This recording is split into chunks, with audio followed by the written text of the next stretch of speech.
কে কে চিনেন এই ওল কচুকে? এটাকে আমাদের খুলনার ভাষায় ওল কচু বলে। এই ওল কচুটা খেতে অনেক স্বাদের হয়।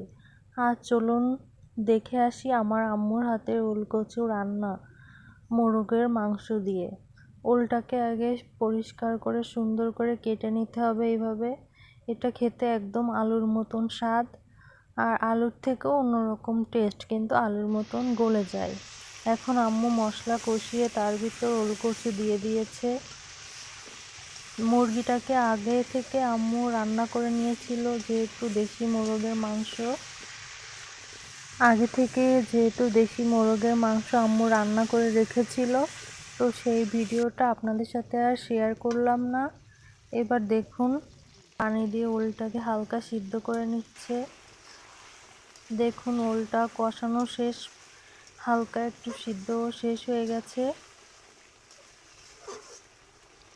এখন আম্মু এর ভিতর আরও একটু কষিয়ে নিয়ে আর একটু পানি দিয়ে দিচ্ছে, যেহেতু দেখছে যে ওলটা এখনও হালকা সিদ্ধ হয়নি, এর জন্য হালকা সিদ্ধ হয়ে গেলে তখন আম্মু রান্না করা মোরগের মাংস মিলিয়ে রান্না করে নিয়েছিল। দেখুন কি অসাধারণ হয়েছে আম্মুর হাতের রান্নাটা, খেতেও অনেক সুস্বাদু ছিল ওল কচু দিয়ে আর দেশি মোরগের মাংস দিয়ে।